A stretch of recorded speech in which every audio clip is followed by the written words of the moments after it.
Papel Prensa y el papel de la prensa. La historia que sale a luz.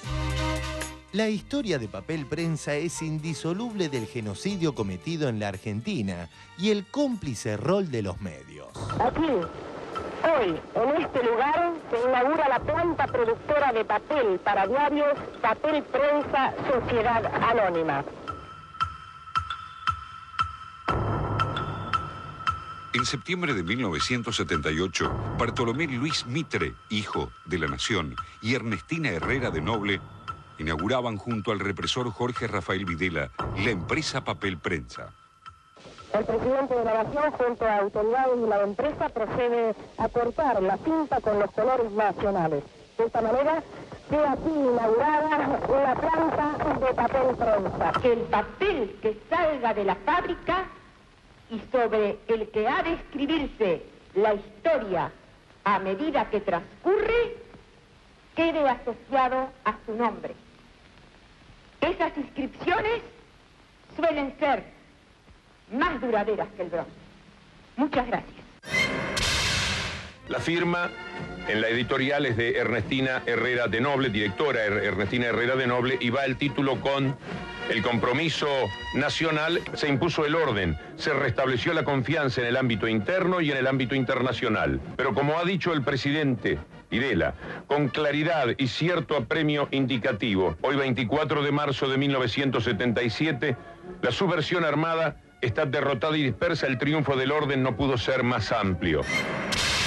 El primer argumento que ofrecen quienes dicen que todo fue legal, legítimo, en el traspaso de Graiber a Clarín, La Nación y La Razón, mencionan las fechas. La compraventa se llevó a cabo el 2 de noviembre de 1976. Fue una operación absolutamente legal y pública. Los integrantes del grupo Graiber, vendedores de la empresa, fueron ilegalmente detenidos 5 meses después de la venta de Papel Prensa y por imputaciones ajenas a este tema. La estrategia de quienes pretenden instalar la idea de que a varios miembros de la familia Graiber en los años 70 se los torturó para forzarlos a vender esa misma empresa. Este es un argumento falso, tanto que la compañía fue vendida 5 meses antes de que la dictadura los encarcelara. La cronología de esos hechos es precisamente el peor adversario de cualquier denuncia que se haga ahora. Clarín, La Nación y La Razón mencionan las fechas. Esto lo cuenta la gente de Papel Prensa porque dicen, de ninguna manera fue bajo tortura que se hizo este negocio si fue en noviembre, y resulta que es en marzo y abril recién que van presos.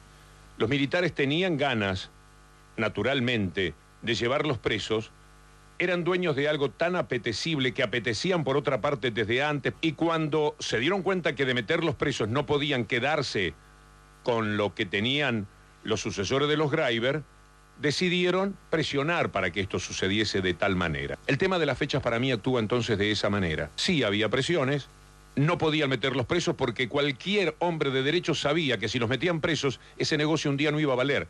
Parece que no vale ahora. Imagínense ustedes lo que hubiera sido con esa gente presa haber hecho el traspaso. No lo podían hacer. Tenían que hacer el traspaso y después meterlos presos.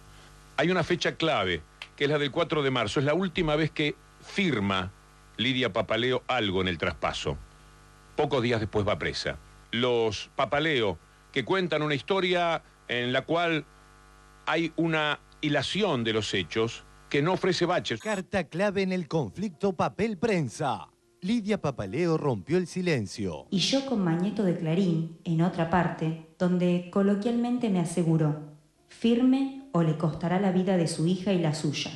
No había chances. Mi hermana, que fue torturada, violada, lo dijo siempre, prefería la mirada de los torturadores que le habían hecho eso a la mirada de Mañeto negociando Papel Prensa. Estamos hablando de cosas pesadas. La estrategia del acorralado Héctor Mañeto, utilizando medios propios y afines, parece ser embestir contra Lidia Papaleo. Mitre y Mañeto pueden ir presos. Se agrega el caso de los hijos de Ernestina. Digo, ¿cuál va a ser la actitud de tanto colega de Clarín en este sentido? Esta historia es una historia inventada para quedarse el gobierno con Papel Prensa. Según se anuncia, el martes próximo la presidenta presentaría el relato de la historia oficial de Papel Prensa en público. ¿La historia oficial?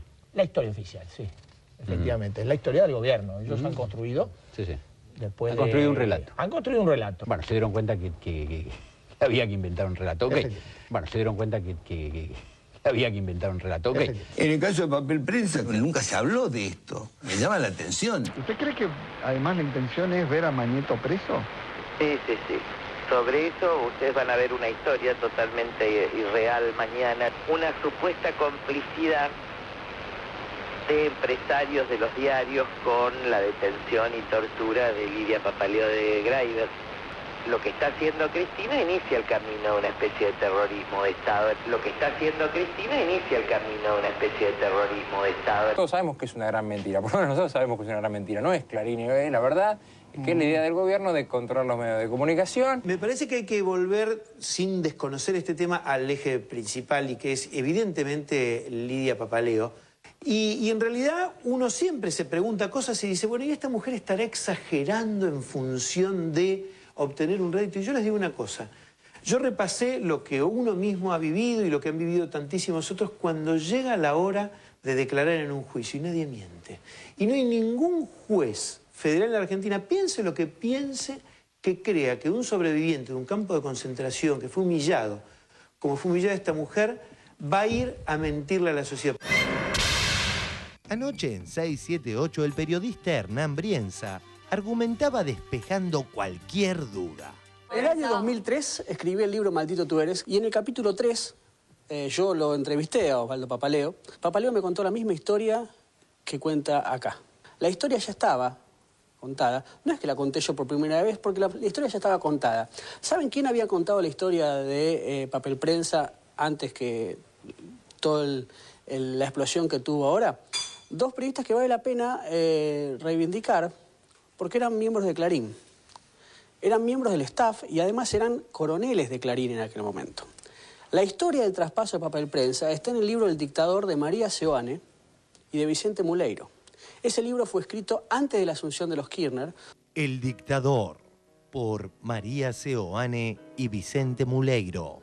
Papaleo fue obligada por Martínez de Hoz y su pariente Pedro Martínez Segovia, socio de Greiber y presidente de Papel Prensa, a vender su parte en la empresa papelera. Las acciones terminaron siendo ofrecidas por el Estado como parte de una operación de negocios que no disimulaba el intento de control a la prensa, a Fapel, la empresa que constituyeron 3 diarios: La Nación, Clarín y La Razón. La compañía fue vendida 5 meses antes de que la dictadura los encarcelara. Papaleo fue obligada por Martínez de Hoz y su pariente Pedro Martínez Segovia, socio de Greiber y presidente de Papel Prensa, a vender su parte en la empresa papelera. Las acciones terminaron siendo ofrecidas por el Estado como parte de una operación de negocios que no disimulaba el intento de control a la prensa, a Fapel, la empresa que constituyeron 3 diarios: La Nación, Clarín y La Razón. En el caso de Papel Prensa, nunca se habló de esto. Me llama la atención. En el año 2003 yo lo entrevisté a Osvaldo Papaleo.